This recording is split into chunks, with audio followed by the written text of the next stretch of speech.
안녕하세요. 클라우디아입니다. 오늘은 정소연 작가의 작품 어제 일들을 준비했습니다. 황순원 문학상 최종 후보작인데요. 작품은 과거가 없는 주인공의 삶이 저주인지 축복인지를 가리는 일에 매달리지 않습니다. 주인공은 저항과 수능의 양쪽 손을 동시에 놓음으로써 모종의 운명에 이르게 되죠. 인생이란 것이 누군가에 의해 쉽게 망쳐지도록 생겨먹지 않았다는 것을 알고 또 세월이 지나면 외로움이나 고통들도 결국 자산이 될 거라고 말이죠. 자, 그럼 지금부터 작품 속으로 함께 들어가시죠. 어제의 일들. 어제는 경찰이 주차장으로 찾아왔다. 아침 식사 전 티타임을 가지려던 차였다. 주차장은 대로를 향해 정문이란 빌딩들의 뒤편에 딱 붙어있는 데다 곧 부서질 건물들이 둘러싸고 있어 좀처럼 해가 들지 않았다. 주차장이 그늘에서 벗어나는 시간은 이른 아침 잠깐과 해가 머리 위에 있을 때뿐이었다. 주차장은 내가 직접 심거나 어디선가 날아와 뿌리를 내린 식물들로 둘러져 있다. 이른 아침 햇빛이 빌딩 사이로 비집고 들어오는 짧은 순간 주차장은 햇빛 가득한 정원이 되었다. 나는 그 시간을 사랑했다. 나는 커피 한 잔을 타들고 부스 밖으로 의자를 들고 나와 앉아 햇빛을 쬐다. 고양이와 비둘기 2마리가 햇빛을 찾아 들어와 한적한 풍경을 완성시켜 주었다. 모든 게 제자리에 있었고 아무도 찾아오지 않았으므로 행복했다. 경찰차가 주차장 안으로 들어섰다. 고양이와 비둘기는 재빨리 달아나 버렸고 조용한 풍경은 무참히도 깨어져 버렸다. 경찰은 영업을 하는지 물었다. 내가 그렇다고 하며 요금을 받아야 할지 고민하고 있는데 그가 신분증을 보여달라고 했다. 내가 여기 없다고 하자 장애인 등록증도 괜찮다고 했다. 장애인이란 말을 들으니 정신이 번쩍 들었다. 도무지 말을 듣지 않는 내 몸뚱아리를 보면 그 말도 맞는 것 같은데 장애인이라는 말에 대해서 생각해 본 적도 없고 등록을 해야 하는지도 몰랐기에 등록증 같은 건 없었다. 내가 빨리 대답을 하지 않자 경찰은 기가 먹먹하도록 소리를 질렀다. 장애인 등록증이요. 알아듣겠어요? 없어요. 하고 쌀쌀맞게 대답하고 싶었지만 내 입에서는 없어요. 하고 혀자르기 소리가 나올 뿐이었다. 경찰은 한숨을 푹 쉬더니 사장이 언제 오는지 물었다. 안 오세요. 일은 다 내가 알아서 해요. 그는 내게 몇 시부터 몇 시까지 일하는지 시간당 얼마를 받는지 물었다. 나는 부끄러울 게 없는 사람이므로 있는 그대로 말해주었다. 그는 고개를 절레절레 흔들며 사장의 연락처를 물었다. 내가 대답을 하지 않자 그는 답답하다는 듯 말했다. 아줌마, 신고가 들어와서 그래요. 신고가. 알아들어요? 도와드릴 테니까 대답해요. 괜찮아요. 아무 문제 없어요. 나는 신고라는 말에 가슴이 철렁했다. 경찰은 미심쩍은 눈으로 내 주민번호를 물었다. 그것쯤은 외우고 있었지만 모른다고 해버렸다. 경찰은 부스 안을 흘끔거리더니 말했다. 여기서 사는 거예요? 여기는 사무실이에요. 나도 집 있어요. 일어나자마자 간이 침대를 접어놓기를 잘했다 싶었다. 내가 부스에서 거의 살다시피 하지만 거짓말을 한 건 아니었다. 자주 가지는 않아도 살림살이가 있는 집이 있었다. 그는 내 집 주소를 물었는데 난 그것도 못 외운다고 했다. 왠지 이야기하면 안 될 것 같기도 했고 사실 못 외우고 있기도 했다. 외우는 일은 정말 어려운데 쓸데없이 집만 갖다 놓고 잘 들어가지도 않는 집의 주소까지 외울 필요는 없었다. 아줌마, 어차피 결국 다 알게 돼요. 그냥 얘기하면 편하겠구만. 꼭 일을 2번 시키네. 그 돈 받고 그렇게 오래 일 안 해도 돼요. 도와준다니까요. 내가 하고 싶어서 하는 일이에요. 안 도와줘도 돼요.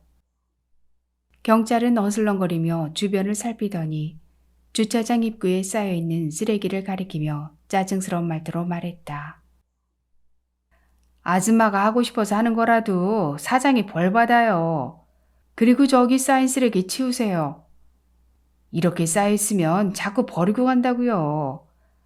아줌마가 여기 와서 좀 봐요. 여기가 어디 주차장 같아요? 쓰레기장이지. 냄새 난다고 민원이 자꾸 들어온다고요. 아, 진짜? 영업을 안 하면 문을 닫든지 해야지. 이게 무슨 민폐입니까? 그가 떠난 뒤에도 주차장을 가득 채우고 있던 햇빛은 한참 그 자리를 비추고 있었지만 나는 식어버린 커피를 하수구에 흘려버렸다. 조금 전까지도 그토록 아름다웠던 풍경이 황량하고 더럽게 느껴졌다. 주차장은 자동차 6대가 겨우 들어갈 정도로 작은 데다 시멘트로 포장만 해놓았을 뿐 주차선도 그려져 있지 않아 유료 주차장이 아닌 공터 같았다. 양심 없는 인간들이 밤사이 입구에 쌓아놓은 쓰레기 봉투들이 주차장 안쪽으로 밀려 들어오고 있었고 주차장 구석에는 바람이 몰고 들어온 나뭇잎과 종이 뭉치들이 굴러다녔다. 그것들은 내가 매일 아침마다 치워왔던 것들이지만 유난히 더러운 오물처럼 느껴졌고 주차장 바닥에 덕지덕지 말라붙은 허연 비둘기 똥자국들을 보니 구역질까지 났다. 나도 그것들처럼 주차장으로 굴러들어온 쓰레기들과 다를 바 없다는 생각이 들었고 부스 역시 누군가 버리고 간 폐가구와 다를 바 없어 보였다. 나아지려고 발버둥 쳤지만 결국 제자리로 돌아온 것 같아 나는 서글펐다. 어머니가 이 자리에 주차장을 만든 후 7, 8년 정도는 호황이었다. 뒷골목이라 접근성이 좋지 않음에도 길 건너에 의류 도매상가와 재래시장이 있어 주차장에는 손님이 끊이지 않았다. 주차장이 부족했던 시절이라 차를 댈 자리를 못 찾은 손님들이 급하게 찾아 들어오곤 해 공영 주차장이 2배까지 올려받아도 항상 만차였다. 재래시장이 재건축되고 의료 도매상가가 리모델링 되면서 상가 주차장이 늘어났을 때만 해도 조금 귀찮더라도 돈을 아끼려는 사람들이 찾아오곤 해 큰 타격은 없었는데 지난해 큰 길에 고층 주차타워가 생긴 뒤부터는 손님이 완전히 끊겨버렸다. 주차장 문을 닫는다고 생각하면 입맛이 뚝 떨어졌다. 안 그래도 어머니가 자꾸만 주차장을 그만두고 싶다면서 내 갈 길을 가라고 하기에 아직은 손님이 든다고 거짓말을 하며 내 돈으로 매상을 채우고 있던 차였다. 그런데 도대체 어떤 인간이 신고를 했을까 궁금했다. 혹시 내가 기억하지 못하는 일이 있었던가 싶어 노트를 뒤적여 보았지만 오랫동안 아무 일도 없었다. 심지어 거의 매일 찾아오던 유리도 발을 끊은 지 오래되었다.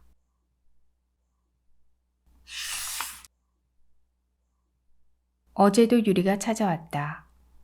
또 자신에게 필요 없는 물건이라고 하며 선물을 들고 왔다. 차에서 내린 그녀의 손에 백화점 쇼핑백이 들려있는 것을 본 순간 나는 머리가 터질 것처럼 화가 났다. 그렇게 화가 난 것은 성인이 된 이후 처음이었던 것 같았는데 도저히 그것을 가라앉힐 수가 없어 책상에 이마를 꽝꽝 내리쳤다. 머리가 깨질 듯 아파오고서야 비로소 그 통증 때문에 화를 삭일 수가 있었다. 유리는 부스 밖에서 나를 들여다보고 있다가 내가 행동을 멈추자 쇼핑백을 건넸다. 영문을 모르겠다는 표정의 얼굴을 보자 사그라들었던 화가 다시 솟구쳤다. 그녀를 다시 만난 것은 여름이 시작될 무렵이었다.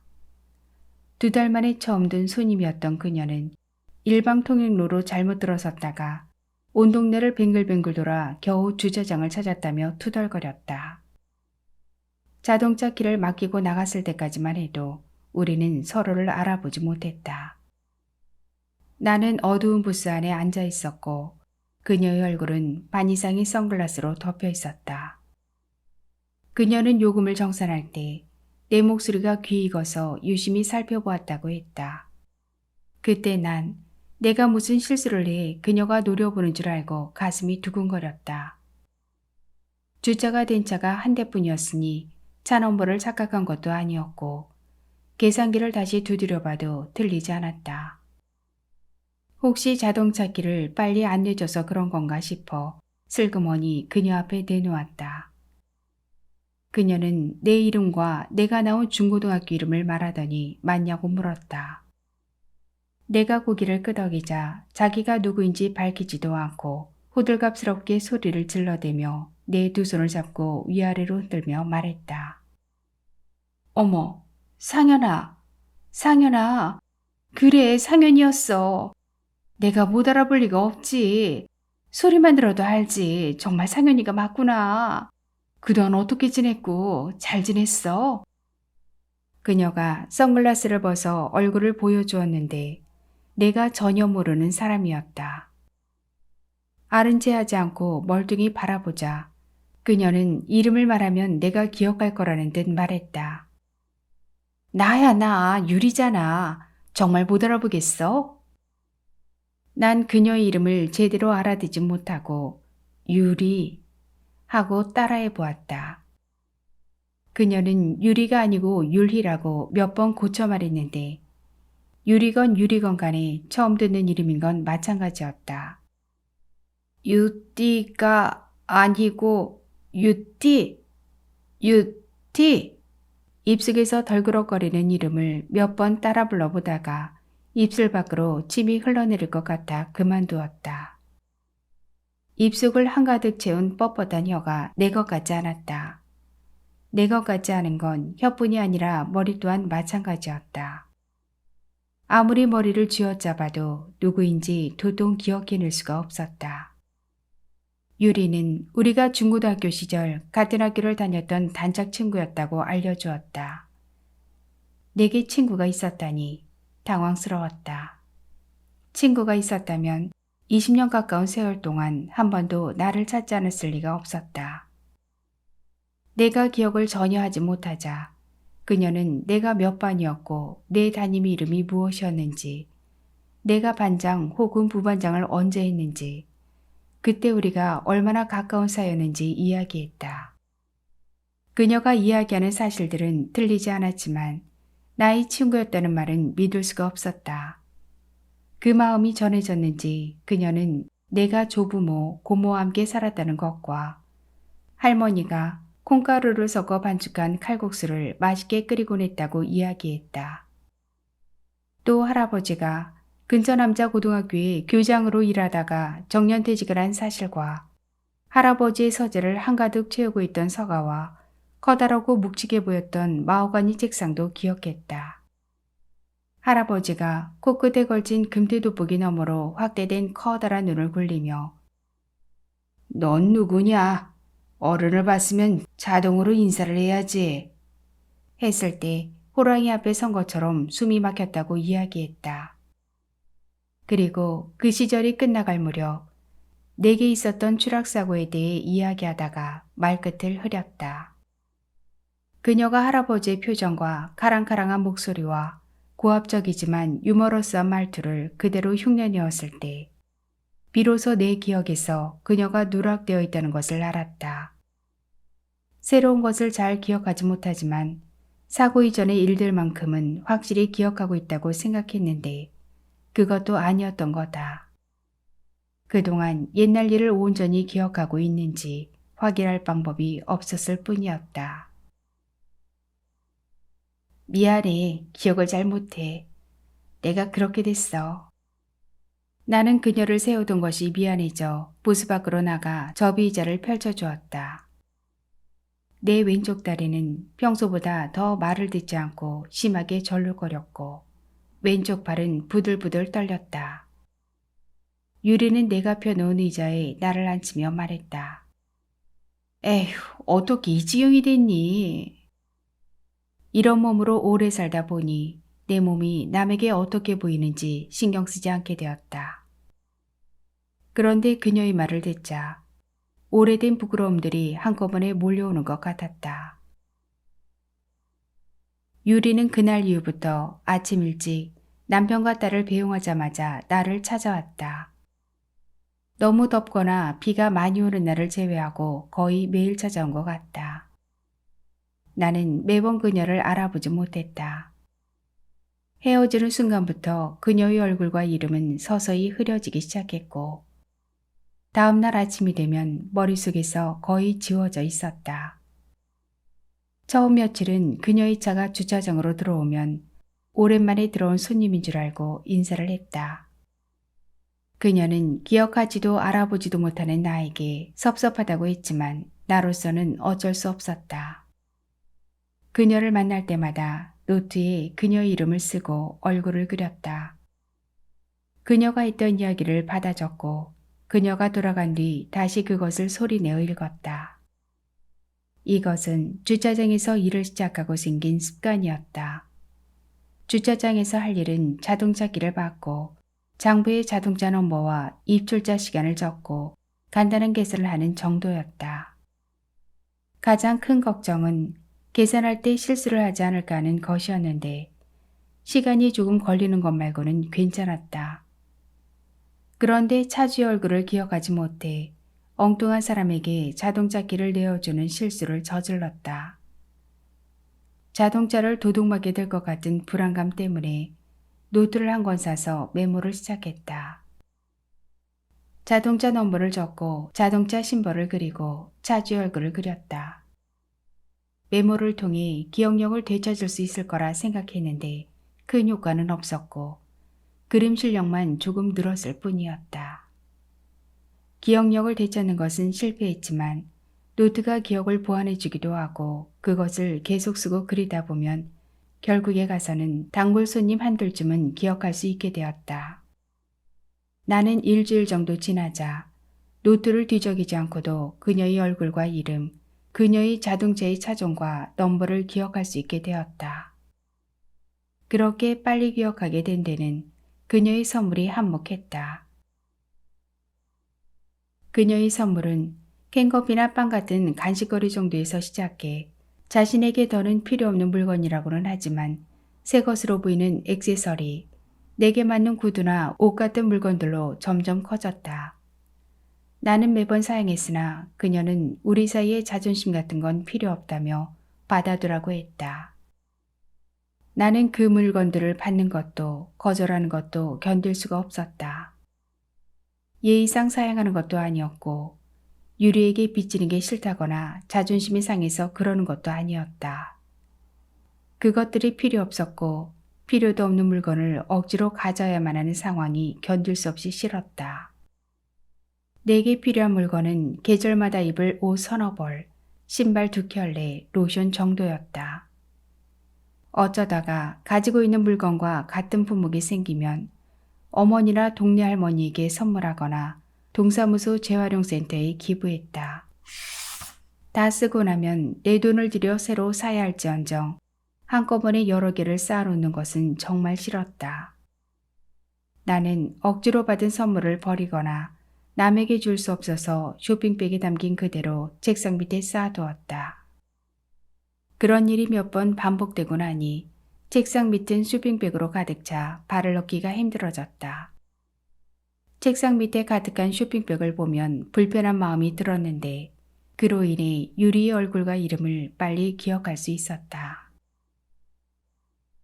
나는 불편한 마음을 숨긴 채 반갑게 그녀를 맞아 의자를 꺼내놓고 커피를 타주곤 했다. 그녀는 마치 내 기억을 되돌려야 할 사명을 가진 사람처럼 옛 이야기를 했고 나는 그 이야기를 받아 적었다. 그녀는 나도 모르는 나를 아주 잘 알고 있었다. 나는 국사 선생님이 시험지 채점을 맡기고 밥을 먹으러 갈 정도로 정직한 아이였고 도시락을 싸오지 못하는 아이에게 자신의 도시락을 내주었던 상냥한 아이였다. 그녀는 아이들과 선생님들이 나를 매우 좋아했다고 했는데 나는 사춘기 내내 나를 괴롭혔던 소외감과 고립감을 분명히 기억하고 있었기에 그녀가 잘못 기억하거나 나를 위해 거짓말을 하고 있다고 생각했다. 그것을 제외하면 그녀의 이야기들은 사고 직후 완전히 잊었다가 서서히 돌아와 제자리를 찾은 기억들과 거의 비슷했다. 그런데 이상하게도 내 기억 속에는 그녀가 없었다. 다른 것들은 기억하면서 그녀만 잊어버렸다는 사실을 들키게 되면 그녀가 섭섭해할 것 같아 옛 일들이 거의 기억나지 않는다고 했다. 그녀는 엄청나게 기억력이 좋은 것인지 거짓말을 잘하는 것인지 아주 사소한 것까지 기억하고 있었다. 그녀는 내가 그렸던 게을러 빠진 풍경화에 대해 이야기했다. 붓을 빠는 것이 귀찮아서 울트라마린과 비리디언, 번트, 엄버를 붓마다 묻혀놓고 그 세 가지의 조합으로만 그렸던 탓에 채도가 낮아져 매우 우물해 보였던 수채화를 기억했다. 제대로 된 기억이 그렇게 구체적인 것이라면 나는 구멍이 숭숭 뚫린 기억만을 가지고 있을 뿐이라는 생각이 들었다. 어느 부분에 구멍이 뚫려 있는 것인지는 알 수 없는 노릇이었다. 처음에는 그녀와 나의 기억을 비교하면서 내가 잊고 있는 부분이 무엇인지 가늠해 보았다. 계속 옛 이야기를 듣다 보니 어떤 깨달음에 도달했다. 내가 기억하지 못하는 그녀를 포함한 구멍들은 중요한 일들이 아니었기에 잊혀졌다는 생각이 들었다. 그것들은 이미 지나갔고 나는 그것 없이도 잘 살아왔다. 아마 내가 머리를 다치지 않았다 하더라도 20년 이상 지난 지금쯤이면 잊혔을 것들이었다. 그렇게 생각하니 더는 아무것도 궁금하지 않았다. 난 그녀가 이야기를 그만두었으면 좋겠다고 생각했으나 너무 열심히여서 말하지 못했다. 다만 더 이상은 그녀의 이야기를 받아 적지 않았고 귀 기울이지도 않았다. 내 마음이 어떻게 변했건 간에 그녀는 종일 떠들다가 딸이 학교에서 돌아오는 저녁이 다 되어서야 집으로 돌아가곤 했다. 그녀는 주차장에 너무 오래 머물렀고 그로 인해 내 조용한 일상은 망가져 버렸다. 그녀는 내가 자꾸 거절해야 하는 상황을 만들었다. 이야기거리가 떨어질 때면 그녀는 나와 함께 맛집 순례를 하거나 수영이나 아쿠아로빅을 하거나 문화센터를 다니며 이것저것 배워보자고 했다. 문화센터의 미술치료나 글쓰기, 노래나 악기를 배우는 일이 나의 마음을 치료하는 데 많은 도움이 될 거라고 권유했다. 내 몸은 나으려야 나을 수가 없고 마음은 이미 괜찮아졌다는 것을 유리는 모르는 것 같았다. 구구절절 말하기 힘들어서 아주 짧게 주차장을 비울 수 없다고 거절했다. 그녀는 자기가 와 있는 동안 차가 들어오는 것을 전혀 본 적이 없는데 왜 주차장 영업을 계속하는 건지 이해가 안 간다고 했다. 그녀는 내가 주차장의 좁은 부스에 매여 있어서 상태가 더 나빠지는 것 같다며 다른 직장으로 옮겨보라고 했다. 나는 내 인생의 반가량을 보낸 이곳에서 벗어날 생각은 없었다. 이제 70을 훌쩍 넘긴 어머니가 자꾸 주차장을 그만두고 싶어해 말리고 있는 참인데 내가 자리를 자꾸만 비우게 되면 정말 주차장은 텃밭으로 갈아엎어질지도 모르는 일이다. 번번이 여러 가지 거절을 해야 하는 나는 늘 불편하고 화가 났다. 그래서 어제 나는 기어이 유리의 쇼핑백을 받아들지 않았다. 그녀는 쇼핑백을 계속 나를 향해 내민 채로 서 있었다. 이제 자리가 없으니 그만두라고 반쯤은 소리를 질렀다. 그녀는 개의치 않는다는 듯 쇼핑백 안에 든 선물을 직접 꺼내 포장을 뜯었다. 그 안에는 내가 읽지 못하는 외국어가 쓰인 화장품 세트가 들어있었는데 처음 본 것이지만 한눈에도 고가의 물건으로 보였다. 40살쯤 되면 좋은 걸 써야 돼. 얼굴 쭈글쭈글한 거 봐라. 아무리 네가 이런 처지라도 그렇게 살지 마. 아니야, 정말 괜찮다니까. 나갈 일도 없어. 괜찮긴 뭐가 괜찮아. 자존심 세우지 말고 그냥 받아둬. 결혼은 해보고 죽어야지. 계속 이 꼴이면 아무도 너 안 데려가. 혼자 살다 시체로 발견될걸? 유리는 신발이나 옷 같은 다른 선물을 주면서도 그런 식으로 말을 했는데 어제는 나의 확고한 거절 때문이었는지 한층 더 심한 말을 내뱉었다. 그러자 오래전에 그녀가 뱉어낸 말들이 뿌옇게 덮여있던 안개를 갑작스레 헤치고 우르르 뒤따라 나와 내 가슴팍을 툭툭 치고 지나갔다. 중학교 시절 나는 점심을 늘 혼자 먹곤 했는데 다른 반이었던 그녀가 찾아와 말했다. 어머, 불쌍하게 밥을 혼자 먹네? 어떻게 아무도 너랑 안 먹어주니? 걱정 마. 이제 내가 같이 먹어줄게. 나는 밥을 혼자 먹는 것이 불편하거나 부끄럽다고 생각하지 않았는데 그 말을 듣는 순간 비참해져 울고 싶어졌다. 나는 그때의 기억이나 기분이 나빠졌다. 어떻게 이야기하면 이렇게 필요 없는 호의를 그만둘지 알 수 없었다. 난 지금이 딱 좋아. 가족도 있고 친구도 있고 이유도 있어. 내 몫일 일도 있으니까 난 여기서 늙어 죽을 거야. 그리고 정말 필요 없어서 그러는 거야. 둘 데도 없어. 나는 그녀가 기분 나빠할 거라 생각했는데 그녀는 아무 이야기 듣지 않은 사람처럼 입가에 미소를 띤 그대로였다. 그녀의 표정은 쇼핑백으로 가득 찬 책상 밑에 들어가지 않는 발을 억지로 집어넣을 때처럼 답답하고 불편한 마음이 들게 했다. 으이그, 알았어. 그래도 이건 넣어둬. 얼마나 쥐구멍만하기에 둘 데가 없다고 해.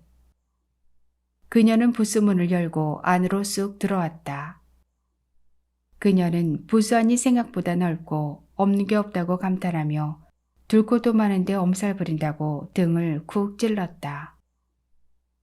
쇼핑백들이 그대로 책상 밑에 처박혀 있는 것을 본 그녀가 한숨을 쉬었으나 표정은 그대로였다. 그녀는 책상 앞쪽 벽에 붙여놓은 내 그림들을 보았다. 건조시키기 위해 붙여놓은 세 장의 그림은 바싹 말라 있었다. 다음 장을 그려야 했지만 그녀를 다시 만난 후 그릴 시간이 나지 않았다. 너가 그린 거야? 난 고개를 끄덕이며 책을 꺼내 건넸다.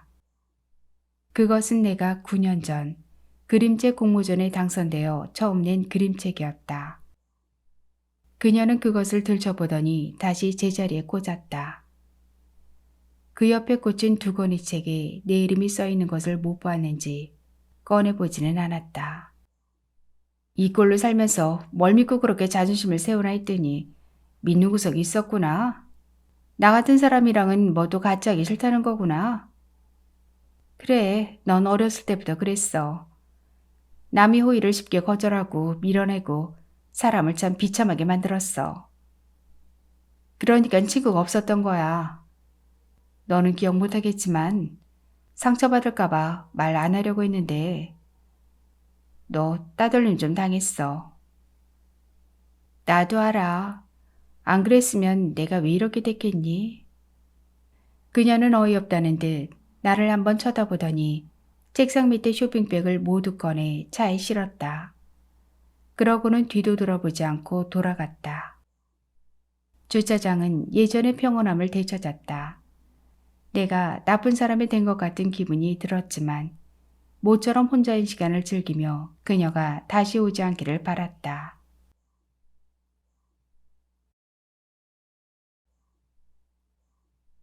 어제는 의진 부부가 찾아왔다. 의진은 치킨을, 상혁은 맥주를 사들고 주차장으로 각자 퇴근했다. 모처럼 주차장에 두 대의 차가 서 있어서 마음이 흡족했다. 의진은 내가 태어나서 처음 사귄 친구다. 적어도 유리를 만나기 전까지는 그녀가 유일하다고 생각했다. 그녀와 나를 엮어준 것은 나의 불운이었다. 내가 사고를 당하는 불운이 없었다면 머리를 다치는 일도 없었을 것이고 이 정도로 머리가 나빠지지는 않았을 것이다. 그랬다면 주차장 같은 곳에서 일하지 않았을 거고 노트의 메모를 그렇게 열심히 하지도 않았을 것이다. 아마 노트에 메모를 하지 않았다면 결코 그림을 그릴 수 없었을 것이다. 내가 그린 그림이 그녀를 이곳으로 데려왔고 그녀와 친구가 된 것은 내 인생에서 얼마 되지 않은 행운이었다. 처음에 불운이라고 생각했던 것이 훗날 행운으로 변한 것이 꽤 있는 걸 보면 살아있는 게 다행이라는 생각이 들었다. 멀쩡하게 장사가 잘 되던 주저쟁이 손님이 눈에 띄게 줄어들어갈 때 어머니는 맑은 날도 흐린 날도 있는 거라며 괜찮다고 했지만 나는 내가 불운을 몰고 다녀 그렇게 된 것 같아 급여를 받는 것도 미안해졌다. 그때부터 늦은 시간 들어오는 손님까지 놓치지 않으려고 퇴근하지 않고 주차장에서 지냈다. 딱히 할 일도 없고 멍하게 있는 것이 싫어서 주로 외울 것들로 메모하던 노트에 다른 것들을 쓰고 그렸다. 내가 기억하는 옛일들, 가족들과의 추억, 내가 잘못한 일이나 잘한 일, 나를 이렇게 몰고 온 것들, 가족들에게 하고 싶은 말 같은 것들을 적어두고 옆에 그림을 그렸다. 새벽 시장의 손님이 완전히 끊기고 밤 시간이 온전히 내 것이 된 뒤에는 물감과 종이를 사서 본격적으로 그림을 그렸다. 날마다 그린 작은 그림들이 빠른 속도로 쌓였는데 어머니는 그것을 그냥 버리기 아까워해 아버지의 세탁소 벽에 붙여놓고 자랑하곤 했다. 그것을 본 이웃들은 그냥 썩히기 아까운 솜씨라며 내가 뭐를 어떻게 해서든 무엇이라도 되기를 바랐지만 그 뭐나 어떻게나 무엇이 무엇인지 알 수 없었다. 한 젊은 여자 손님이 그림체 공모전이 있다는 것을 알려주기 전까지 나도 내가 무엇을 할 수 있을지 전혀 감을 잡지 못했다. 나는 처치곤란한 그림들을 모아서 공모전에 응모하기 시작했는데 번번이 떨어졌다. 당선될 거라고 생각했던 것도 아니고 딱히 다른 할 일이 있는 것도 아니어서 포기하지 않고 연례 행사처럼 응모하곤 했다. 의지는 내가 응모했던 원고를 들고 나를 찾아왔다. 연락처가 없어 주소를 보고 찾아왔다고 하기에 당선이 되면 의뢰 그러는 줄 알고 혼자 좋아했다. 의지는 공모전을 개최한 출판사의 담당 직원이었던 상혁이 여자친구일 뿐이었고 사적인 방문이었다. 그녀는 내 원고를 우연히 보았는데 그림이 마음에 들어 나를 꼭 만나고 싶었다고 하며 명함을 건넸다.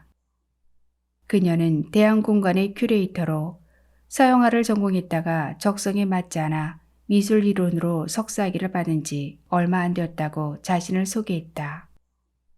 큐레이터, 전공, 대학원, 석사 이런 말들은 입에 올려본 적조차 없었던 것들이기에 그녀가 나와는 다른 부류라고 생각하고 위축되었다. 의진이 훗날 말하길 상혁이 내 그림을 보여주며 매년 조금 이상한 원고를 몇 번씩 내는 사람이 있는데 왠지 무섭다고 했다고 한다. 그도 그럴 것이 그때는 어떻게 이야기를 만들고 어떻게 글을 써야 하는지 전혀 몰랐다. 이미 그려놓은 그림들을 붙여 이야기를 만들기도 했고 이야기를 만들어 그림을 그리기도 했는데 끝도 시작도 없는 이야기들이었다. 게다가 그때는 나를 이렇게 만든 것들과 나 자신을 원망하는 마음이 엄청나게 컸으니 무서울 만도 했다. 그녀가 본 원고는 자신이 물고기라고 생각하는 소녀가 원래 자신이 무엇이었고 왜 그런 이상한 생각을 하게 되었는지 알아가다가 결국 강으로 뛰어들어 물고기가 되는 이야기였다. 아동용 그림책에 받지 않는 기괴한 내용이었음에도 몽환적인 수채화가 인상적이어서 나를 찾아왔다고 했다. 그녀는 다른 그림을 볼 수 있는지 물었다. 그림은 넘치도록 많았으므로 책상 밑에 쌓인 그림들을 꺼내 보여주었다. 그녀는 자리를 잡고 앉아 그림들을 찬찬히 들여다보더니 다른 방식으로 글을 써보면 좋은 결과를 얻을 수 있을 것 같다고 말했다. 의지는 퇴근 후 가끔 나를 찾아와 그림과 이야기의 방향에 대해 이야기를 나누었다. 처음에 그녀는 내가 자기와 대화하기 싫어 딴짓을 하는 줄 알았는데 그녀의 이야기를 잊지 않기 위해 받아 적고 있었다는 것을 알고 놀랐다. 자기를 매번 기억하지 못할 만큼 내 기억력이 좋지 않다는 사실에 놀랐고 누군가가 자신의 이름과 얼굴을 자신이 한 이야기를 잊지 않기 위해 노력하는 건 처음이라며 감동하기까지 했다. 결국 난 이듬해 늘 응모하던 공모전에 당선되었다. 당선작이 출간되고 의진이 다른 일러스트레이터들과 나를 묶어 그림책 원화전을 기획해 전시를 하기도 했다. 어머니는 내가 정말 한 사람 몫을 제대로 하게 되었다며 앞으로 완전히 다른 인생을 살 수 있을 거라고 기뻐했다.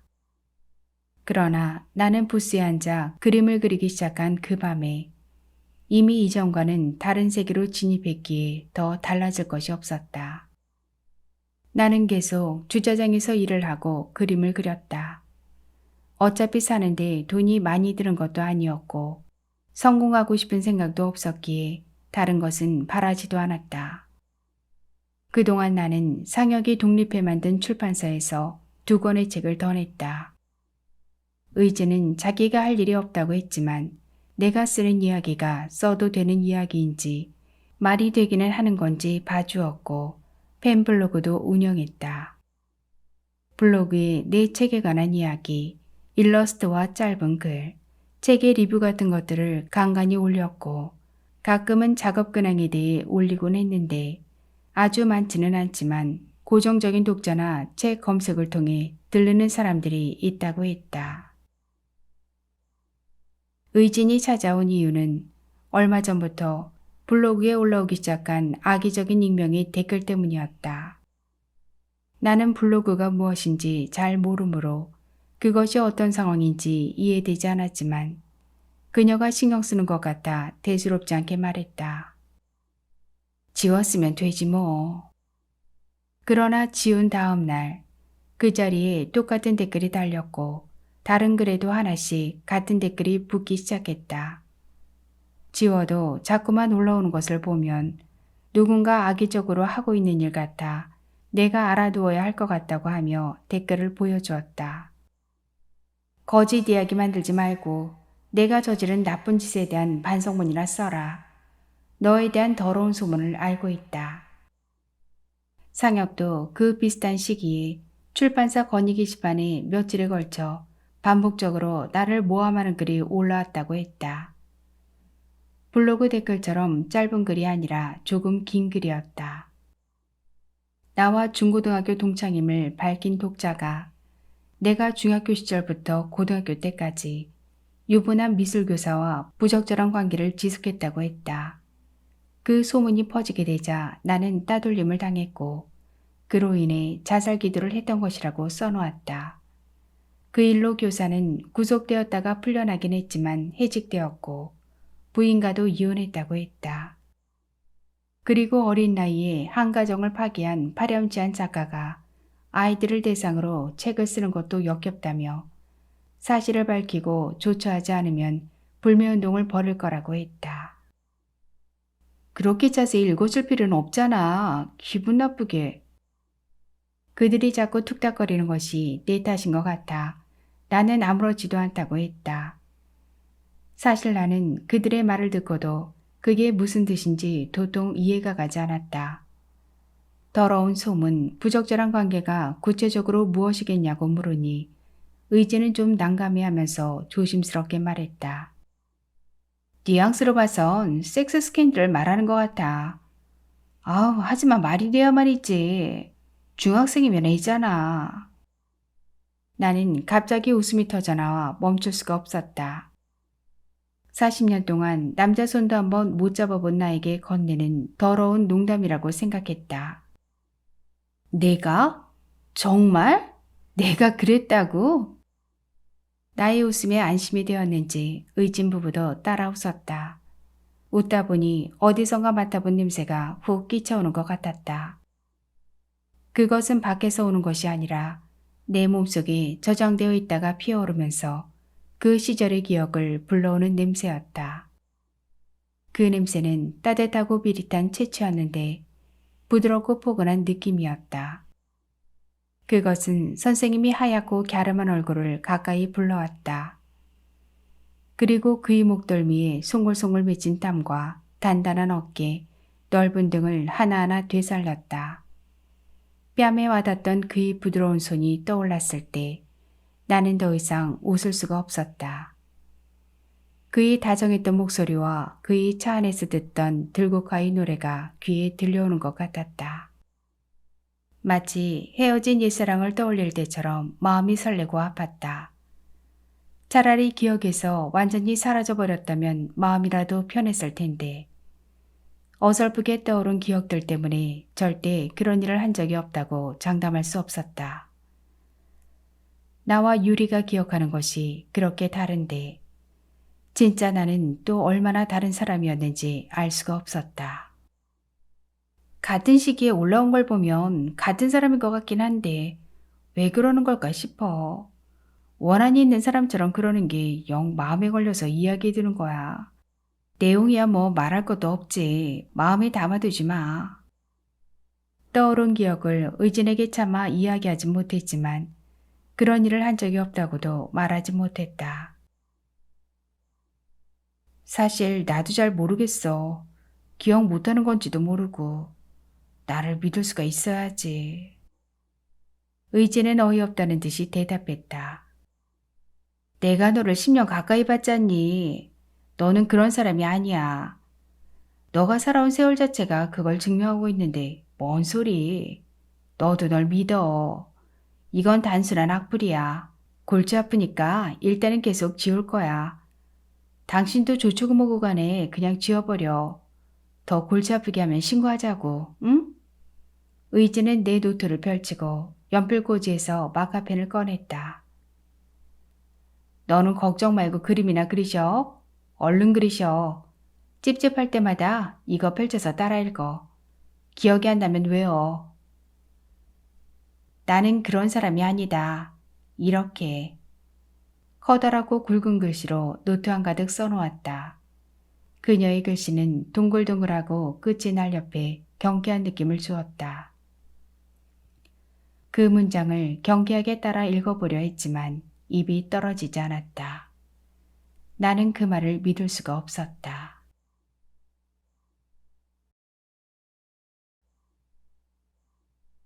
어제는 이 집에 다녀왔다. 다녀온 것은 아니고 그냥 지나쳤다고 하는 게 맞겠다.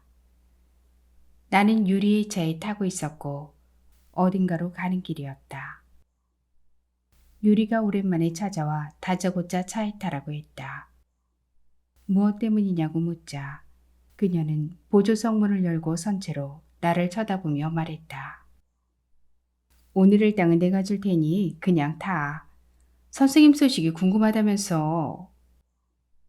그녀는 내가 전화를 해놓고 물어봐 놓고 또 잊었다며 타박을 했다. 나는 부스의 창을 내리고 문을 잠근 뒤 그녀의 차에 올랐다. 나는 다급한 마음이 물었다. 저기, 나 미술 선생님이랑 이상한 소문이 있었다는데 진짜야? 이상한 소문이 있었다는 게 진짜냐는 거야? 아님 그 이상한 소문이 진짜냐는 거야? 둘 다. 근데 나한테 이야기해 준 적 없었지? 난 처음 알았어. 아, 언제적 이야기라는 거야? 기억도 안 나. 소문이 한두 개 돌아다니는 것도 아니고 그러다가 사라지는 거지. 그런 걸 아직까지 누가 기억하겠어? 그 소문이 믿어져? 말이 된다고 생각해? 나야 뭐 둘 사이에 뭔 일이 있었는지 모르지. 소문이 어떻든 너만 아니면 되는 거 아니야? 그리고 그 변태 선생한테 한두 명 당한 게 아니야. 우리가 다 응징했으니까 신경 꺼. 나는 그녀의 말에 적잖이 당황했다. 그 선생님은 그런 사람이 아니었어 라고 말하고 싶은 것을 간신히 참았다. 그녀가 말하는 우리가 누구인지 알 수 없어 물었지만 있어 라는 말로 일관했다. 유리의 자동차는 큰 길로 나갔다. 50m만 나가면 큰 길이었지만 오랫동안 그리 나갈 일이 없었다.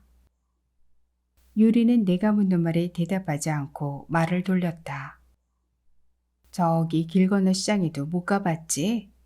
주차장 밖으로 나가본 적은 있니? 유리는 친절한 말투로 말했지만 나는 조금 기분이 나빴다. 나도 시장 정도는 가보았다. 가족도 찾아오지 않는 나를 10개월간 보살펴준 지금 내가 어머니라고 부르는 간병인을 따라서 동네에 들어왔던 날 그곳에 갔었다. 병원에서 오는 길에 이불과 간단한 가재도구를 사기 위해 들렀던 시장은 헐겁게 들어선 나지막한 상가 건물들과 길바닥의 난전들로 뒤엉켜 복잡하고 더러웠다. 지나가는 오토바이와 짐꾼들이 다리를 절며 굼뜨게 걷는 내게 빨리 비키라고 소리를 질러댔고 상인들은 가격만 묻고 지나가는 어머니의 뒤통수를 향해 재수없다고 악다구니를 썼다. 나는 아비규환의 세상에 맨몸뚱이로 내던져진 것 같아 슬프고 두려웠다. 어머니는 앞으로 이런 곳에 오지 말자고 좋은 말만 듣고 좋은 사람만 만나자고 하며 내 손을 꼭 쥐고 얼른 길을 건넜다. 그 뒤로 다시는 그곳에 가지 않았다. 길 건너편에는 멀리서도 한눈에 보이는 높은 빌딩과 아케이드가 서 있었고 의류 쇼핑센터 옆에는 말로만 듣던 거대한 주차타워가 서 있었다. 줄을 서서 타워로 진입하는 자동차들이 꼬리물기 때문에 그 일대의 교통이 매우 혼잡했다. 그 광경을 직접 보고 나니 이제 우리 주차장은 정말 끝난 게 맞다는 생각이 들었다. 복잡한 도심을 빠져나와 터널로 들어선 자동차는 한참을 달려 반대편의 출구에 도달했다. 유리는 내 옆쪽 창밖을 가리키며 말했다. 저기가 너 살던 아파트야. 기억나? 아파트는 지나간 세월만큼 허름해진 채로 그 자리에 있었는데 그동안 울창해진 나무들이 주변을 둘러싸고 있어 마치 뒷산의 일부가 된 것처럼 보였다. 나는 그 아파트에서 조부모님과 고모와 함께 살았다. 내가 그곳에 간 것은 3살 무렵 교통사고로 부모님을 한꺼번에 잃은 뒤였다. 조부모님과의 생활은 늘 조용했지만 소소한 즐거움이 있었다. 할아버지는 나를 도서관이나 서점에 데려가는 것을 좋아했다. 할아버지와 나란히 앉아 책을 읽다가 내가 모르는 것을 물으면 대답해 주지 않고 도리어 내게 이상한 질문을 던졌다. 할아버지의 질문에 계속 답하다 보면 결국 내 질문의 답까지 도달하긴 했지만 놀림을 당한 것 같아 뾰루통해지곤 했다. 달달한 간식을 사주면 금세 풀어져 헤헤거리는 나를 데리고 할아버지는 도심을 산책하며 옛 이야기를 해주었다. 할머니는 계절이 바뀔 때면 나를 백화점으로 데려가 새로 나온 원피스와 속옷을 사주었다. 쇼핑이 끝나고 우리를 데리러 온 할아버지와 함께 백화점 식당가에서 일식 돈가스와 메밀국수를 먹고 새로 개봉한 가족 영화를 보거나 공원을 산책했다. 조부모님은 나와 함께 걷는 것을 좋아했다. 매일 이른 새벽마다 뒷산에 오를 때도 나를 데리고 가고 싶어 했지만 난 잠에 취해 일어나지 못했다. 아파트의 뒤편은 뒷산을 향해 있어 내 방이나 뒷베란다 창 앞에 서면 산책로로 이어지는 길이 보였다. 뒤늦게 잠에서 깨어 창밖을 내다보면 산책로를 걷던 할머니와 할아버지가 어느새 나를 향해 손을 흔들어 주었던 것을 기억한다. 나는 어디에 있건 늘 할머니 할아버지와 연결되어 있는 듯한 기분이 들었다. 그곳에서 보낸 시절은 내 인생에 다시 없을 완벽한 시간이었으므로 잊을 리가 없었다. 결국 함께 뒷산을 한번 못 갔네 하고 혼잣말을 삼키다가 결국이라는 말이 참 싫은 단어였구나 하고 깨달았다. 너희 집이 제일 바깥동 5층이었잖아. 그런데 이제 와서는 이야기지만 계속 궁금했어. 그때 5층이란 거 생각 못했어? 그때? 너 사고 쳤을 때 말이야. 이것도 기억 못하려나? 이렇게 되는 걸 원한 건 아니었을 텐데 정말 안 됐어. 나는 그녀가 무엇을 묻고 있는지 이해했으나 나를 위로하려는 건지 조롱하는 건지는 알 수 없었다. 고등학교 3학년이었던 나는 5월의 첫날 이른 아침 속치마와 스타킹을 거들어 뒷베란다에 나갔다가 학교를 안 갈 수 있을 뿐 아니라 고통을 근본적으로 끝낼 수 있는 간단한 방법을 떠올렸다. 방충망을 열고 속치마를 머리에 쓴 뒤 안전망 밖으로 허리를 숙이는 것까지 순식간의 일이었다. 창밖은 아주 화창한 봄날이었고 아파트 뒷마당에는 아무도 없었다. 언제고 죽을 거라면 그날이 딱 좋을 것 같았다. 깊은 생각 따위는 필요도 없었다. 내가 조금만 느렸더라면, 조금 덜 힘들었더라면 그곳이 5층이라 실패할지도 모른다는 생각을 했을 것이고 아마도 그 길로 엘리베이터를 타고 아파트 옥상으로 올라갔을 것이다. 옥상으로 올라가는 동안 마음이 바뀌어 다시 내려왔을 수도 있었을 테고 올라갔다면 어쨌든 지금처럼 불편한 몸으로 살아있지는 않았을 것이다. 한때 이런 몸으로 살아있는 것이 저주스러웠던 적도 있었지만 지금은 그렇지 않다. 어쨌건 살아있으니 이곳에 다시 와보는 날도 있는 거 아닌가 하는 생각이 들었다. 나는 뭐라고 대답해야 할지 몰라 하고 대충 대답했는데 그녀가 딱히 대답을 원해서 묻는 것 같지는 않았다. 나는 이 동네에 진짜 오랜만에 와봐. 우리 부모님은 오래전에 이사하셨거든. 너희 가족들은 아직 여기 사시니? 유리에게 사고 뒤 내가 집으로 다시 돌아가지 못했다는 말을 했는지 기억나진 않았지만 입에 다시 올리기 싫어 대답하지 않았다. 이런, 미안. 의절당했다고 했지. 유리는 뒤늦게 생각났다는 듯 말했다. 그 말을 듣고 나니 콘센트에서 플러그가 빠져있는 것을 뒤늦게 발견한 듯한 기분이 들었다. 10개월 넘게 병원에 입원해 있는 동안 할머니는 한 번도 찾아오지 않았고 할아버지는 단 한 번 찾아왔다.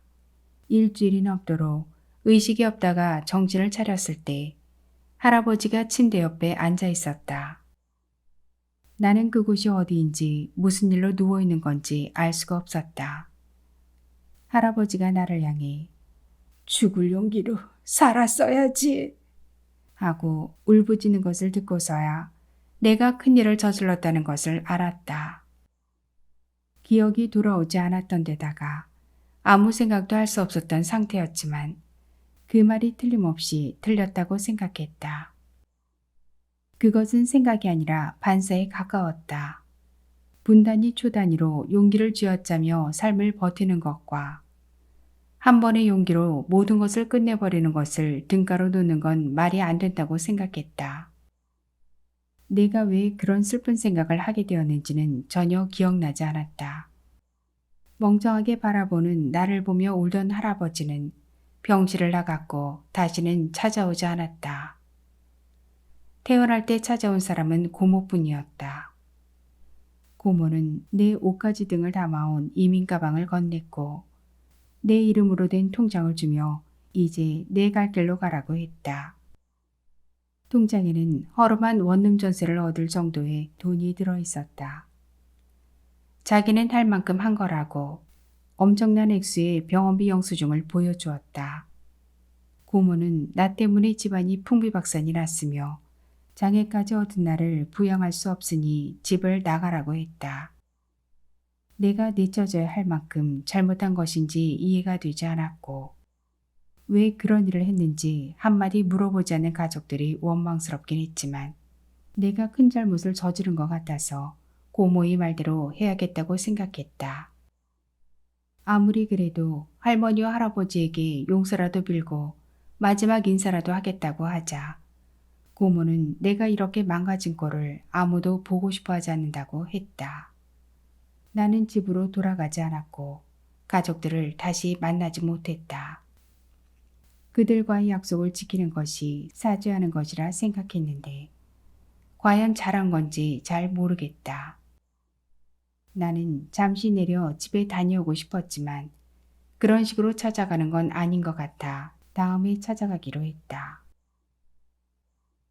내 노트에는 내가 살던 아파트와 뒷산의 풍경이 그려져 있을 뿐 우리의 대화 내용은 여기까지만 쓰여 있었다. 고통스러운 기억을 떠올리는 것만으로도 힘들어 메모를 계속할 수가 없었던 것일까? 우리가 어디로 가고 있었는지도 써두지 않아서 잊었다. 선생님을 만난 것이 아닌가 생각해 보았는데 그것도 아닌 듯 했다.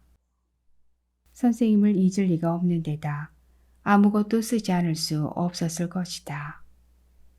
머리가 더 나빠지는 것 같은 기분이 들었다.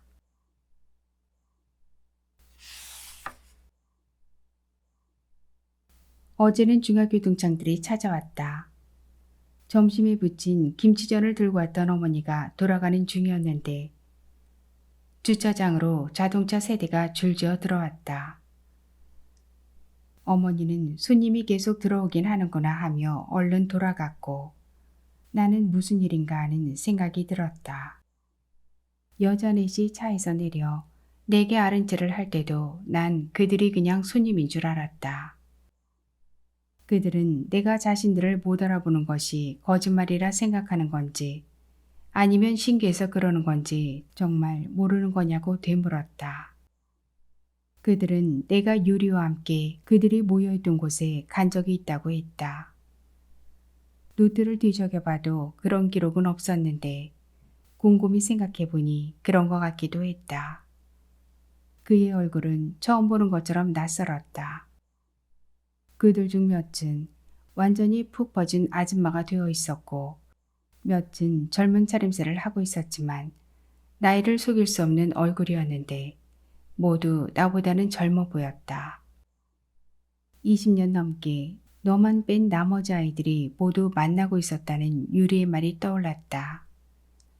나를 뺀 나머지라는 말은 언젠가 내가 거기 들어있었다는 이야기처럼 들렸는데 나는 그런 친구들이 있었는지조차 기억나지 않았다. 그들은 우리가 만났던 날, 나를 갑작스럽게 만났던 거라 당황해서 이야기를 많이 나누지 못해 찾아온 거라고 했다. 나는 그들에게 다시 자기소개를 좀 해달라고 했고 노트에 그들의 얼굴을 그리고 이름을 써두었다. 미영, 지영, 선미, 예수. 나는 그들 중 몇 명의 이름을 알고 있었다. 사실 내가 알고 있는 이름이 그들의 이름인지는 잘 모른다. 여자들의 이름은 거의 비슷비슷했다. 내가 입원해 있는 동안 비슷한 이름을 가진 수많은 여자아이들이 병실을 다녀갔다. 반 아이들은 내가 혼수 상태였을 때 모두 다녀갔다고 했다. 그들은 메모장에 짧게 글을 남긴 것 같다. 모두 미안하다. 얼른 일어나서 함께 학교 다니자는 이야기들이었다. 의식이 돌아온 뒤에도 아이들의 방문은 끊이지 않았다. 입원해 있는 동안 나를 알고 있는 아이들이 대부분 찾아온 것 같았다. 같은 재단 중학교에서 고등학교로 진학을 했으므로 거의 정규생에 가까운 아이들이었다. 아이들은 내 손을 잡고 대성통곡을 하거나 무릎을 꿇고 빌었다. 나는 그들이 내게 무슨 짓을 해 미안하다고 징징대는 건지 알 수 없었고 기억도 나지 않았다. 그들은 내가 자기들 때문에 투시를 했다고 생각하는 것 같았다. 사실 나는 왜 그런 무서운 짓을 결심했는지 도통 이해가 가지 않았고 기억도 나지 않았다. 자기들이 따돌리고 괴롭혀 내가 그런 거라고 울고불고 하니 그런가 보다 했다. 아무것도 기억나지 않았으므로 그들의 사죄도 와닿지 않았다. 나는 그저 자꾸 찾아와 우는 것이 귀찮아서 그래, 다 용서한다, 괜찮다라는 말을 기계적으로 해주었을 뿐이다. 울며 들어온 그들은 웃는 얼굴로 돌아가곤 했는데 나는 그들의 예쁜 다리와 건강한 걸음걸이를 견디기 힘들었다. 그들이 용서받고 행복하게 사는 동안 나는 병실 커튼 뒤 사람들이 웅성거리며 했던 말처럼 반병신이 되어 고통스러운 인생을 살아가게 될 거라는 생각을 하면 괴로웠다. 그들이 왜 나를 찾아왔는지 잘 모르겠지만 선생님에 대해 물을 수 있을 것 같아 일단 앉을 수 있는 모든 것들을 꺼내 자리를 만들어 주었다. 그들과 나는 주차된 차로 비좁아진 주차장에 둘러앉아 이야기를 나누었다. 오랜만에 만난 친구들과 할 수 있는 이야기는 옛날 이야기뿐이었다. 기억하거나 못하거나 별 상관없는 이야기, 하나만한 이야기들이었다. 그들은 이야기를 아름답게 윤색했지만 그 일들은 내 머릿속에서 사실 그대로 재생되었다. 나와 함께 미술반이었다는 지영은 학교 대표로 사생대에 나갔던 일을 이야기해 주었다. 그녀는 내 완성된 그림과 옷에 붓을 빤 물을 엎었고 옷을 닦아준다며 그림을 옷에 문질렀다. 물에 흠뻑 젖은 그림은 찢어져 버리고 내 옷은 물감 범벅이 되었다. 나와 같은 아파트에 살았던 미영과 예숙은 나와 함께 하교를 했던 사이라고 했다. 그들은 내가 쌀집 앞에 놓아둔 콩 다라 위로 넘어지는 바람에 콩과 밭이 뒤섞여버린 이야기를 하며 웃었다. 나는 내 등을 떠밀던 작은 예숙이의 손을 둘은 학원에 가야 한다며 집으로 가버리고 나 혼자 해가 질 때까지 그것을 나눠 담았던 일을 기억하고 있다. 입을 다문 채 아무 말 하지 않고 있던 선미는 물론 범인으로 밝혀지지는 않았지만 체육 시간이 끝난 뒤 내 교복을 가위로 다 잘라버렸고 구두를 쓰레기장에서 불태웠다. 지영과 예숙은 함께 쓰레기통을 비우고 오다가 수도가에서 걸레를 빨고 있는 나를 지나쳐가며 이상한 소리를 짓거렸다. 걸레가 걸레를 빨고 있네. 서 있는 뒷모습만 봐도 처녀인지 아닌지 딱 알 수 있대. 나는 곧잘 더러운 년이라는 말을 듣곤 했는데 사고 이후 들은 병신 같은 년이라는 말보다 훨씬 더 많이 들었다. 교복 블라우스가 4개에 치마가 3개였고 날마다 빨아 빳빳하게 다려 입었는데도 그런 소리를 듣는 것이 이해가 안 됐다. 그때는 무슨 말인지 몰랐는데 소문을 알고 보니 그런 소리가 나올 법도 했던 것이었다. 다른 아이들이 내게 침을 뱉은 일, 다리에 걸려 계단을 구른 일, 책상 서랍에 우유가 한가득 부어져 있던 일이 쭈뼛거리며 뒤따라 나와 내 앞에 널브러졌다. 그때 힘들고 비참했던 마음이 뻐렇게 살아올라 내 가슴을 깊게 찔렀고 그 마음이 재생시킨 수많은 기억들이 한꺼번에 내 머리를 치고 지나갔다.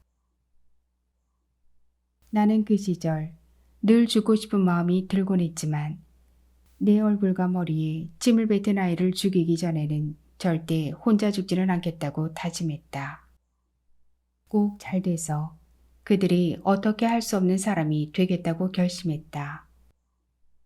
책상 앞에 그 아이들의 이름을 써 붙여놓았던 것 같은데 이름은 기억나지 않는다. 나는 이를 악물고 6년을 견뎠다. 같은 재단의 고등학교를 진학하니 새로운 아이들이 유입되어 괴롭힘은 조금 덜해졌다. 중학교 시절에 비하면 살만했고 졸업도 얼마 안 남았던 그때 뒤늦게 왜 그런 일을 했던 건지 정말 이해가 되지 않았다. 나는 그들에게 미술 선생님에 대해 물었다. 그들은 지난번 만났을 때 유리 앞에서 모든 것을 이야기해 주지 못해 찾아온 거라고 했다. 계속 침묵을 지키고 있던 선미는 어렵게 입을 뗐다. 우리가 선생님 인생을 망쳤어. 유리는 선생님이 죗값을 덜 치렀다고 하지만 우리는 걔랑 달라. 난 죄책감 때문에 종교까지 가졌어. 선미는 눈물을 그렁거렸다. 나는 그녀가 무슨 말을 하는지 알아듣지를 못했다. 그들은 내가 병원에 누워있을 때 일어났던 일들을 이야기해 주었다.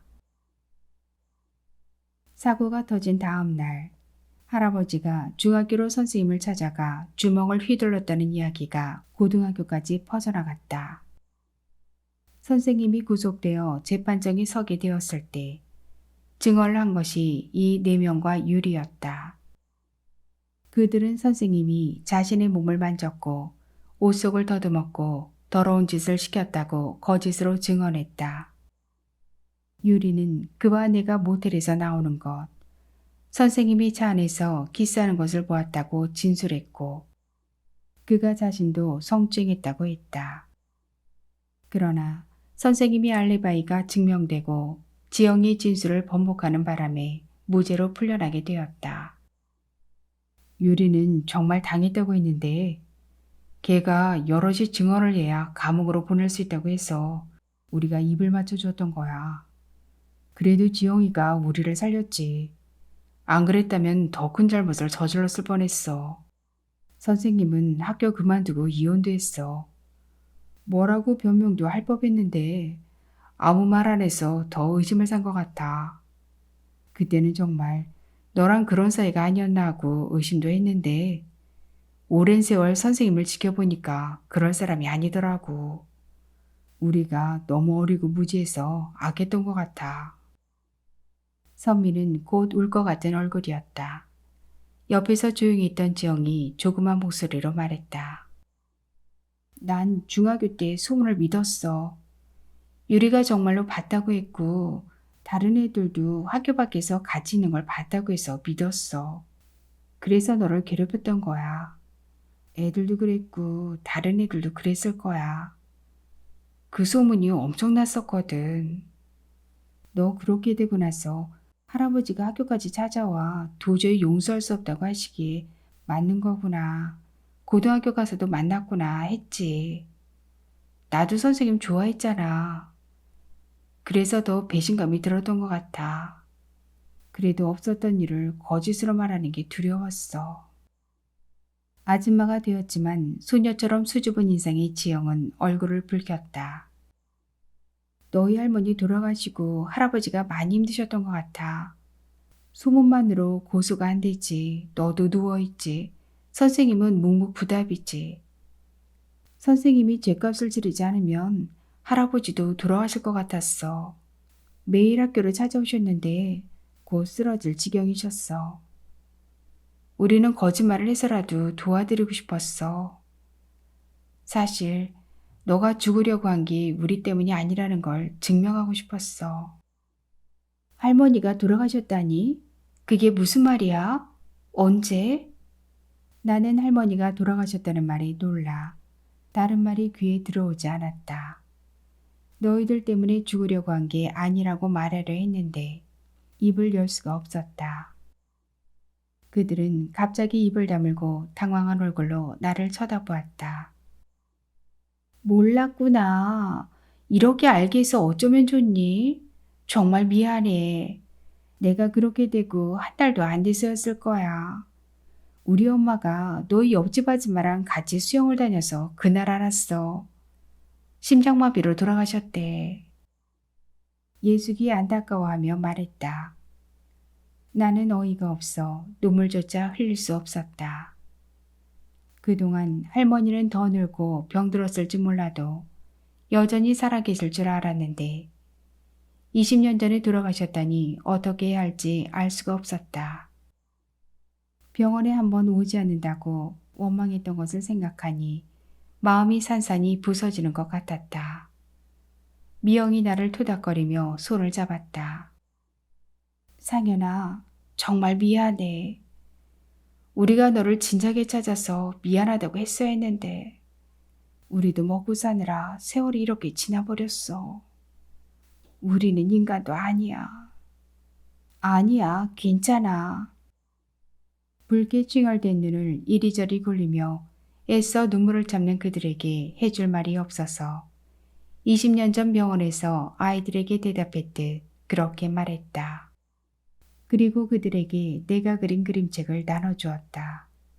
그들은 내가 작가가 되었다는 사실을 모르고 있는 것 같았다.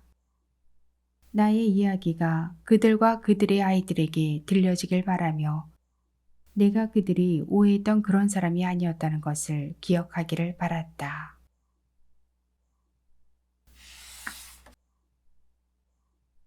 어제는 아무도 찾아오지 않았다.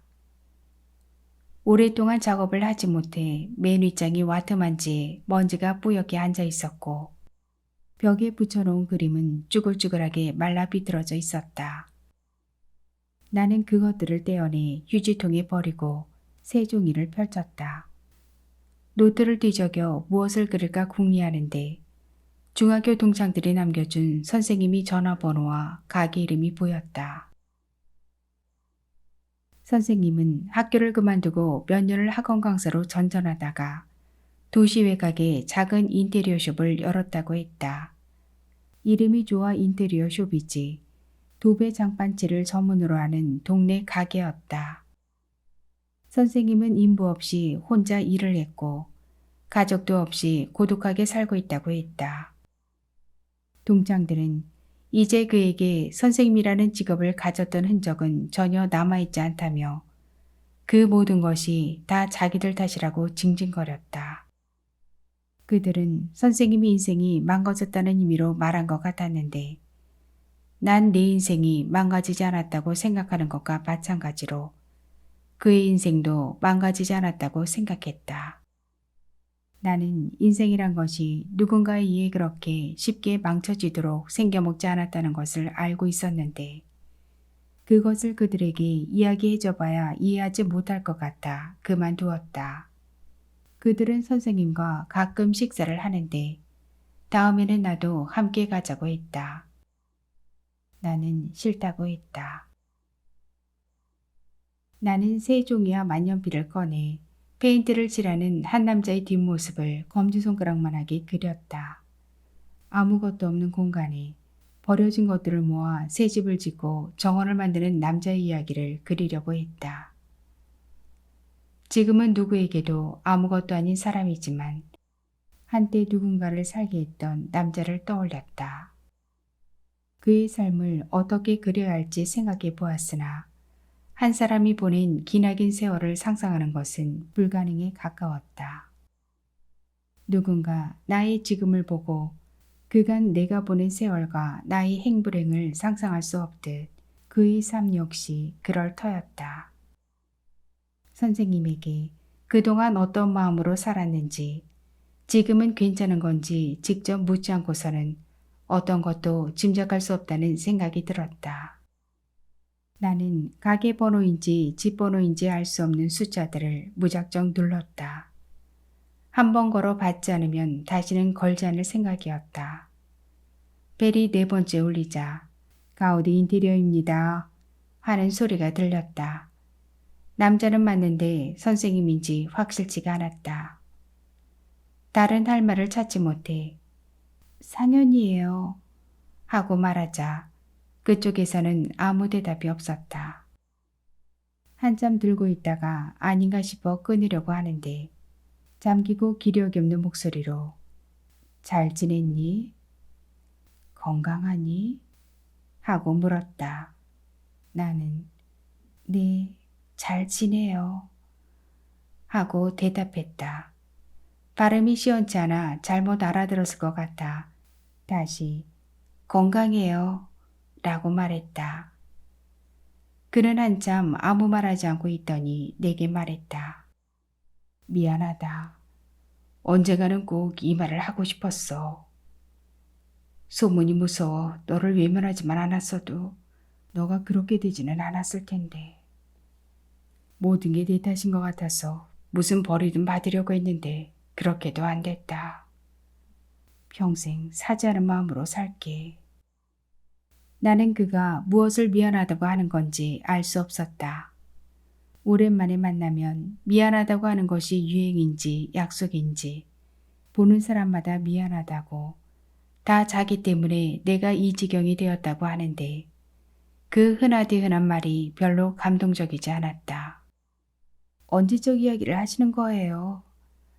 그 시간은 이미 오래전에 지나갔고 나는 여기에 이렇게 잘 살고 있는데 무슨 말씀이세요? 선생님과는 아무 관계없는 일이었어요.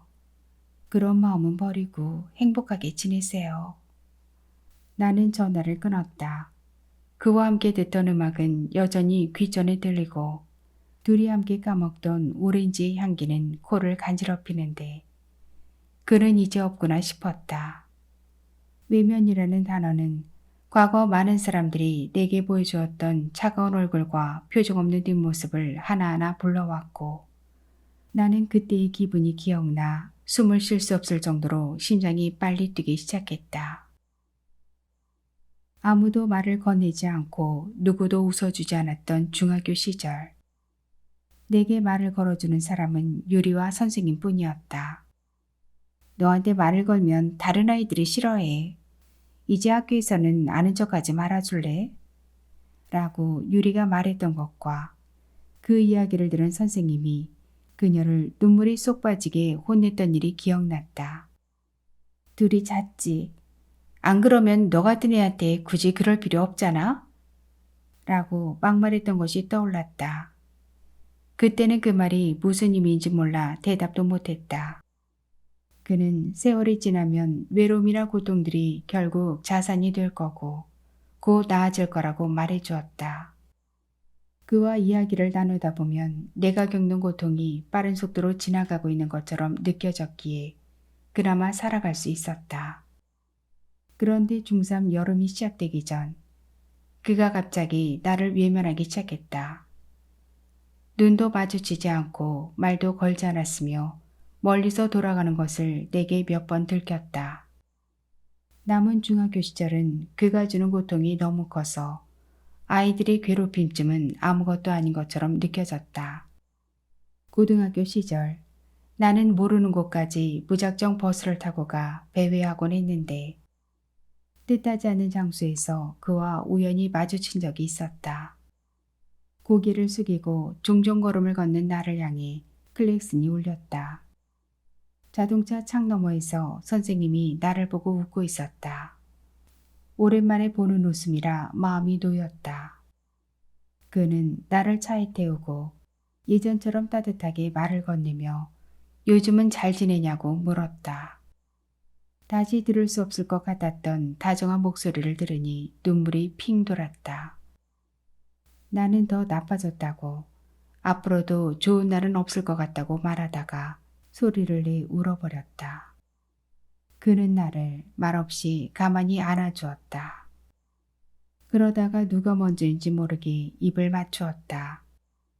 그는 나를 밀어내려 했으나 나는 그의 품으로 맹렬히 파고들며 떨어지지 않으려고 안간힘을 썼다. 나는 그에게 빨려 들어가 세상에서 사라져버렸으면 좋겠다고 생각했다. 그는 나를 간신히 떠밀더니 뺨을 때렸다. 나는 키스를 하고 싶었던 것이 아니라 따뜻함 속에서 죽고 싶었던 것인데 그 방법을 알지 못했을 뿐이었다. 나는 문을 열고 뛰어나와 거리를 달렸다. 울지 않으려고 눈을 부릅떴지만 자꾸만 눈물이 났다. 너와 다시 엮이기 싫으니 자기 이름을 입에 올리지도 말고 서로 모르는 척하자는 그의 마지막 말이 자꾸 등을 떠밀었다.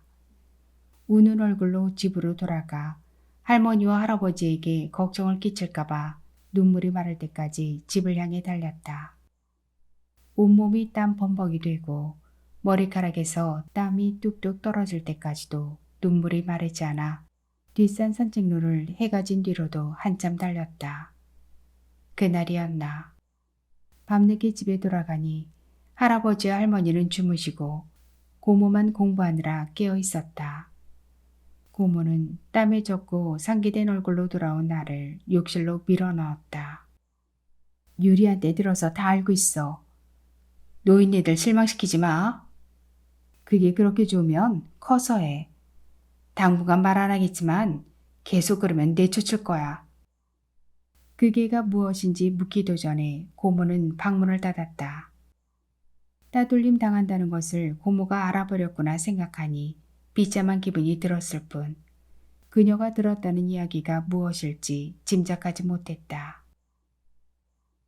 시간을 훌쩍 뛰어넘어온 부정적인 감정들은 내 머리를 쉴 새 없이 내리쳤다. 끝없이 몰아치는 감정과 기억이 파편을 맞은 머릿속이 팽팽하게 부어올라 곧 터질 것처럼 아팠다. 그대로 있다가 죽을 수도 있겠다 싶어 부스 밖으로 나가 주차장을 빙빙 돌았다. 입구에 쌓인 쓰레기 더미가 악취를 풍기며 안으로 밀려 들어올지라도 햇빛을 받을 수 없는 그늘 속이라도 이 주차장이 있다는 사실이 나를 안심시켰다. 한참을 돌고 나자 부어오른 머릿속이 가라앉는 것 같았다. 나는 누구라도 만나서 그때 이야기를 하고 싶었다. 유리라도 찾아와 준다면 좋을 텐데 오지 않은 지가 너무 오래됐고 전화조차 받지 않았다. 의지는 필요하면 언제든 전화라고 했지만 그녀는 옛날의 나를 전혀 알지 못하기에 이야기를 해도 아마 잘 모를 것이었다. 옛날 사람이 필요했다. 무엇보다 가족들을 만나고 싶었다. 죄책감 때문에 고모의 마지막 부탁이라도 드리려 했던 게 잘못이었다. 맞고 쫓겨나게 될지라도 그곳에 가보아야 했다. 그랬다면 뒤늦게 할머니의 부고를 듣는 일은 없었을 것이다. 할머니가 돌아가셨다는 사실을 믿을 수가 없었다. 지난 20년간 나에게 할머니는 살아계신 분이었다. 아파트에서 할아버지와 함께 책을 읽고 텔레비전을 보고 산책로를 걷고 계실 거라고 생각했다. 할머니가 나를 쫓아낸 것이 아니라는 것을 알게 되었지만 차라리 소녀를 한번 찾자는 매정한 할머니로라도 살아계시면 좋을 것 같았다. 할머니가 보고 싶었다. 할머니보다 3살이 많은 할아버지는 건강히 지내실지 궁금했다. 그리고 여전히 그곳에 살고 계실까? 가족을 만나 하고 싶은 말들을 적어둔 노트를 찾아들고 큰 길로 나가 택시를 탔다. 아파트 안으로 들어가려 하자 경비가 나를 유심히 쳐다보았다. 503호요 라고 말하자 경비가 고개를 갸웃했지만 들어가는 것을 막지 않았다. 우편물함이 비어 있어 가족이 그곳에 살고 있는지 확인할 수 없었다. 나는 엘리베이터를 타고 5층에 내렸다. 철제 현관문은 아무 표정도 온도도 없어 그것만을 보고는 누가 살고 있을지 전혀 추측할 수 없었다. 나는 배를 누르려다 그만두기를 여러 번 반복한 끝에 계단에 앉았다. 그러고 있다가 식구가 나오면 어떻게 인사를 해야 할까 고민했다. 우연히 지나다 들렀어요. 지나가는 길이었어요. 둘러댈 말을 고민했는데 생각하는 것마다 말도 안 되는 말이어서 조금 웃겼다. 옆집 현관 앞에는 어린이용 자전거가 놓여 있었다. 어쩌면 우리 집 현관 앞에 놓인 것인데 밀려갔을지도 모르겠다 싶었다. 할아버지도 나처럼 몸이 불편하지 않을까? 할아버지와 고모는 함께 살고 있을까? 고모는 결혼을 했을까? 결혼을 했다면 아이들이 있겠지. 나와는 사촌인데 얼굴도 모르고 자랐겠구나. 나는 계단에 앉아 잠깐 졸기도 하고 위아래를 오르내리기도 했다. 오랫동안 노트에 조금씩 써둔 가족들에게 하고 싶은 말들을 읽기도 했다. 그것은 엄청난 양이었는데 그것을 다 읽을 때까지도 양쪽 현관은 한 번도 열리지 않았다. 생각해보니 노트에 적어두었던 이야기는 엄청난 오해를 바탕에 둔 이야기들이어서 쓸모가 없었다. 나는 노트에 새로운 문장을 썼다. 그간의 자초지종을 모두 담으려니 한 장이 넘어가 버렸는데 다시 읽어보니 부질없는 이야기들이었다. 무엇라 한들 그것이 세월을 돌릴 수 있겠나 싶었다. 다시 노트 한 장을 찢어 큰 글씨로 몇 글자 써서 현관문틈에 끼웠다. 저는 그런 사람이 아니었어요. 그렇지만 정말 죄송합니다. 모두가 그립습니다. 내내 건강하세요. 상현. 주차장으로 돌아왔을 때 해가 뉘어뉘어 져가고 있었다. 컴컴해지는 주차장 바닥에 어머니가 폐시문을 깔고 앉아있다가 돌아오는 나를 보고 와락 끌어안았다. 어디 갔었냐고 한참을 기다렸다며 유난스럽게 반가워했다. 어머니는 어제 경찰이 찾아와 나에 대해 물으며 장애인을 약취하고 있다는 신고가 들어갔다고 했고 주차장에서 나는 악취 때문에 잦은 민원이 들어온다며 큰 소리를 쳤다고 했다. 돈을 찔러주면 조용해진다는 아버지의 말에 어머니는 일단 봉투에 돈을 담아 돌려보긴 했지만 시간이 지나면 또 찾아올 것을 생각하니 넌더리가 난다고 했다. 사실 너한테 주차장 그만하자고 하려고 점심 먹기 전에 왔거든. 그런데 네가 없는 거라 이상하게 가슴이 덜컹해. 기다려도 기다려도 안 오대. 그래도 여기가 있으니까 오겠지 해도 또 안 오고 또 안 오고. 여기가 없어지면 너를 어디서 기다려야 하나 싶고 그렇게 생각을 한참 하고 나니까 이걸 그냥 두자 또 그런 생각이 드네. 어머니, 사실 손님이 하나도 안 든 지 오래됐어요. 제가 거짓말을 한 거예요. 죄송해요. 이제 어머니 마음 편하신 대로 하세요. 어머니는 한숨을 쉬며 내 손을 꼭 잡았다. 어머니는 부스로 들어가 점심 식사로 들어온 본 보따리를 풀어 밥상을 차려주었다. 다 식어버렸다며 안타까워하면서 밥 위에 반찬을 도와주며 주절주절 이야기를 시작했다. 이 손바닥만한 땅의 역사였다. 이 자리에는 성냥갑 같은 학고방이 있었는데 어머니 부부가 서울살이 10년 만에 장만한 집이었다. 터가 어찌나 좋았는지 큰아들이 대기업 직원으로 취직하고 작은아들이 세무사가 되고 막내딸이 여대에 수석으로 입학을 하고 집을 하나 더 장만할 정도로 가족들이 술술 풀려나갔다.